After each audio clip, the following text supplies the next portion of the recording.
Hey everybody, it's Paul Ramsey, and I am joined today by the one and the only Amye Scharlau, who is going to be presenting a 2-hour at the 2017 NGH convention. And she's talking about women in hypnosis, past, present, and future, the evolution of the role of women in hypnosis, their current influence, and the obstacles and opportunities moving forward. This is a very important topic. It's one we can spend hours on, but we're not going to do that today. We're going to give you a taste. How are you, Amye? Great. How about you? I'm outstanding. I'm so glad that you're here with me. This is something that I'm going to do my best to not get on a rant about, and hopefully you'll help me. Well, I mean, I'm censoring. I'm like, because here's the reality, right? Like, there are so many women in our profession today doing Absolutely. so much good work, but not so much necessarily really dominating leadership positions in our industry, right? Right. Would that be fair to say? Yeah, that's Yeah. absolutely true to say. And I can talk because I do both stage hypnosis and clinical hypnosis, Oh my goodness. which means I get a ribbing from both sides. Yeah. I can talk from both sides of that. Yeah. In stage hypnosis right now, we're maybe 10%. In clinical hypnosis and the consulting hypnotists in the NGH, we're actually the majority now. Yeah. And we're not quite seeing them up in leadership roles yet, but they're getting there. We're seeing a lot more publishing, and and there's so many great advantages to being female in as a hypnotist, and there are so many things where you need to sort of realize that you're going to have to fight for your credibility a little bit, or a lot of it, or a lot of it, or a lot of it. Yeah. Totally. And as someone I came from an educational background. I was formerly educated to be an English teacher at a public high school, and then I worked at a university for a while. So I came through sort of a different cultural experience where there's this long-standing thing of like, women have been here for a long time. Women are going to keep being here for a long time, and women had definitely, I started teaching in the mid '90s. And it was like women were they were just really starting to get into administrative positions and stuff like that. But I got pretty early on used to that and thinking, all right, this is the modern world we live in. And then I came back to this profession. I didn't come back to it. I came to this profession, and I was like, well, this is different. This is not what I was even used to, So I can only imagine what it's like to be a woman and get into this industry and see that. It's something. It's really interesting, and I've done this particular workshop a couple of times now. This will be the third time, and it always generates some really, really interesting conversation. Yeah. And I go all the way back to prehistory, and we actually talk about the sleep temples. We talk about traditional women's a lot of like basically traditional hypnobirthing before the term actually became into vogue. And it's really interesting because from super early history and prehistory, you could see that women were highly, highly esteemed and were actually doing this practice at a very high level. And basically, when you get technology, and when nature is revered, women are revered. And when technology comes in there, women lose their status. And that's when you start going into this really interesting history of, women being more of the subjects of hypnosis and more of something that needs to be controlled, something, they're hysterical, literally they're more connected to nature. Right. So they're this unpredictable, dangerous thing that needs to be controlled. And when I'm kind of babbling on, but interesting. You're great. Keep going. What's really interesting then in the world of hypnosis is in Europe, we have this very scientific, more clinical approach. And then what happens in the United States, and so, women, you get the whole, The whole thing with like Mesmer and women being, fainting and you get to see all of those great images. And I have tons of really funny images in this thing. You always have this row of male hypnotists and the woman in the print going, and when it shifts over to America, you get this really strange thing that happens. You get the spiritualist movement, which again has women suddenly getting a position of power. And this sounds like it's something that shouldn't be connected, but spiritualism and, being able to talk to things on the other side became connected to women very quickly because we're considered to be more closely related to nature. And you see this interesting evolution where you have these spiritualist sort of / hypnosis shows. And there gets to be this really strange, soft barrier between the two. And you start seeing female stage hypnotists. And usually, initially, with a male hypnotist. It's usually their wife or someone like that. And there was one out of Canada, and it's this great advertisement where she's the little sunbeam of hypnosis. It's the best thing ever. I want to start advertising myself as that. So you end up seeing women getting into hypnosis from more of the stage side of it in the United States, and slowly shifting into the clinical side of it. So it's very, very interesting. And there's a lot of pop culture, of course, that plays into it on how, women are perceived. Sure. And just like you were talking about. Where do you think, first of all, I just think that's fascinating. And I think learning about the history of our profession is always valuable. But so right there alone, if you're going to come to a convention, you want to learn more about who we are and what we do, this makes sense to me. Let's go even a little further though. Like, what do you think the practical value is of knowing this for practitioners today? How does it affect the way they go back and either do their job better or help people more? Okay, good question. It is part of what has formed the underpinnings of belief in our culture and our perceptions of women and how we are approached. Even back when I was in high school, women's minds were treated like they were very, very different, and in some ways not as up to, they taught us that we weren't as good at math, back when I was in school, which turns out to be completely not true.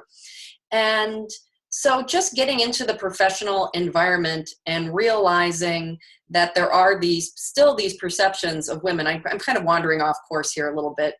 And realizing what you are going to need to do in order to enhance your professionalism and your perception and the things you can do. For example, in my practice with the consulting hypnosis, I make sure that all of my credentials are very clearly shown on the wall. I always lead my interview in with my history, the fact that I've been doing it for so many years, my excellent training. So I have to lead with this sort of professionalism that I don't think men necessarily have to do. And I have to do it even a little bit more with my male clients. I have to, I'm going to be fighting a little bit more for that credibility and, and having a very professional presentation and things like that. Now, there are advantages too, because people are very willing to bring their children to me for hypnosis. Right. So there's a trust factor here, it's like women nurturing, da, da, da, da. And to be aware of these social values that, this lens that you're being seen through as a hypnotist and as a female hypnotist is very important. It's important for men too. Yeah. Is that helpful, or is that just a total blabber? No. It's editing capacities. No, you're great. I just think there's a lot to think about there. And so I'm an introvert, so I tend to stop and actually like start thinking it all out in my, so I'm a Okay. little So slower am I, so processing I can relate to that that. stuff. That makes sense to me.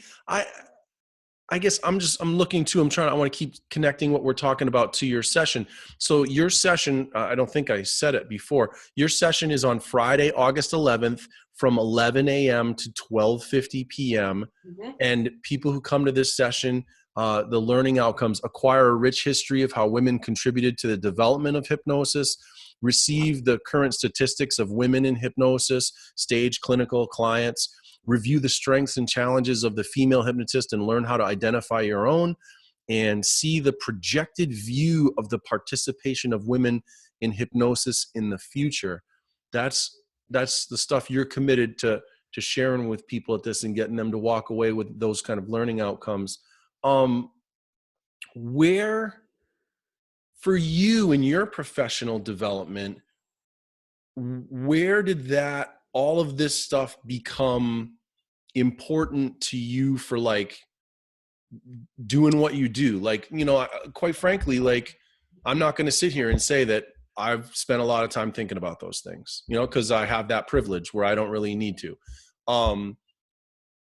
but when I see them and I do think about them, like I care about them when they're brought to my attention. You know what I mean? For you, in what you've been trying to do, like, what's that all about? Just tell me more about that. Why does it matter so much to you that you're taking the time to put together a 2-hour presentation on this? Well, first of all, I wonder if I have let's see if I've got a visual aid here.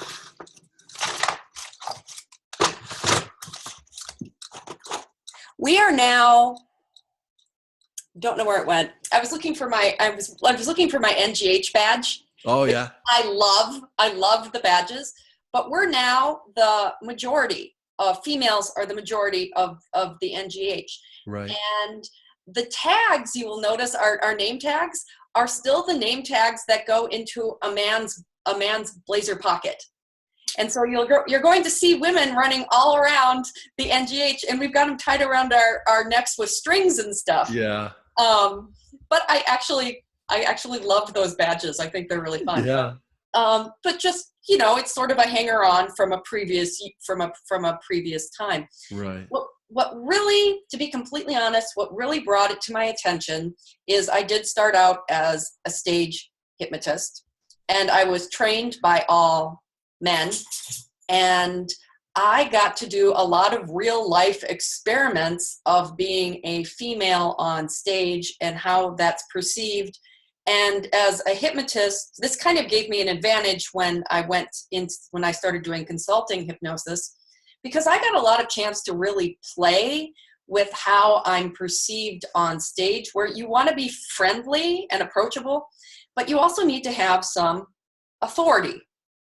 And at the very beginning, when I was wearing a suit, and I had been trained to talk in a very low, authoritative voice and sleep.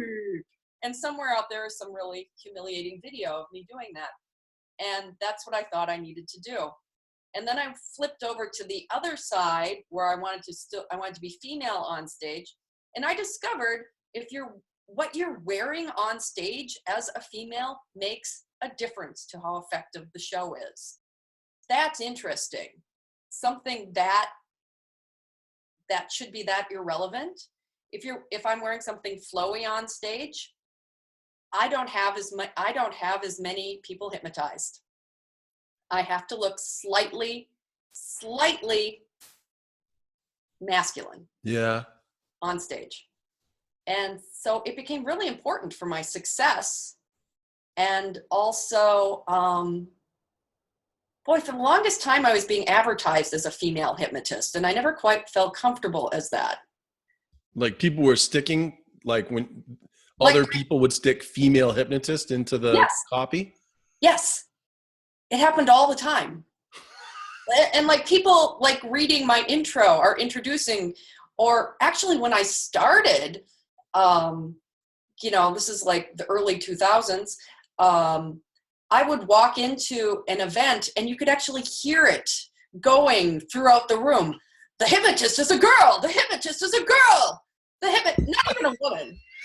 The hypnotist is a girl. Oh, and no. hear this going on. And I'm like, this is really, interesting. Weird, right? Weird. Yeah. And yet somehow not surprising at the same time. Gosh. We don't Yeah. get that anymore. There is, and this is stuff that, right? This is part of broader culture, right? It Like is. we It see is. it in That's subculture, but it's all just part of broader culture. And so in some ways it's easy to go, well, that's probably never going to go away. And then you're like, well, but if you keep saying that, it probably never will go away. exactly. It's like it's a big thing to manage, I guess. It's a big thing, but yeah, there's so much there. There's so much there. Well, it's very important, as women, we're taught to be extremely self-aware anyways. And in a way, I think that men aren't. Yeah. And I think it's really important for your success as a hypnotist to understand how you're being perceived, the culture and history behind, those perceptions and beliefs, and what you can do to sort of strengthen where you're weaker and really promote where you're strong. And we will totally go through that in the workshop. And that part's actually a lot of fun, where people get to go through and promote what their personal strengths are. Lean on those. Cool. And everybody's got them. Yeah, right. And that's another thing that I think is a big cultural thing in America that I, for most of my life, never questioned until I started, getting more and more into my own professional development and reading other resources and finding that we have this thing in America where we focus first on weaknesses and how do we improve weaknesses. And when I worked at the university, I was very lucky to have a supervisor who, he was American and grown up in America, but somehow he just had developed that other thing. He was all about focusing on strengths and how to amplify your strengths, and his theory was, if we amplify your strengths enough, they will either just totally outweigh your weaknesses and make it worth keeping you and having you, or a best case scenario, they'll even leak into your weaknesses a little bit and help you take care of them over time. So yeah, that's great that you're going to be doing that. I think that's awesome. Right. Hey, if people want to learn more about you and what you do, what's a way for them to do that? I would check out minnesotaomni.com, Omni, OMNI.com. If you want to see the clinical side, if you want to see some of my stage stuff, I am amythehypnotist.com. Cool. And both of those have links to my personal email. I am happy to chat with anybody. Who's your favorite female stage hypnotist besides yourself? Oh, besides myself, it has got to be, I'm going to go old school. I love Pat Collins. Right. That's what I kind of thought. But yeah. She my shows are way cleaner than hers are, but you could tell that she loves it and she cared about she really cared about. Yeah. And she was actually a clinical hypnotist. She did not want to do stage. Right. And so yes, for creativity and fun and actually really, really caring about the people on stage, go Pat. What about on your more clinical side? Who's been really big in influencing you on the clinical side of things for women? Boy, for women, it's a little trickier because so many of my heroes are, you've got Erickson, and, again, a guy. It's mostly really current people right now that have really caught my attention. Love the work of Melissa Tiers. I think she's fantastic. Wow. There have been some, I'm really embarrassed, but right now I'm blanking on the name of, there is this fantastic anesthesiologist at the Mayo Clinic, who worked with the Mayo brothers. Yes. I can't think of the name either. I can't think of her name right now. Yeah. Schroeder. And, and so she got to work with them and he was working with Dave Ellman. Right. And she was fantastic. Yeah. And because they had over, 17,000 Yeah. Instances of using Yeah. anesthesia. She was fantastic. Yeah. And I've been trying, I love to research, and I keep finding references to women who like the nurses that were taught hypnosis during various wars and Right. and it's really hard to get actual names. Therein lies part of the problem. Yeah. Yeah. Yeah. Because it's easy to take that for granted, but I mean, if you sit around and you start talking with hypnotists,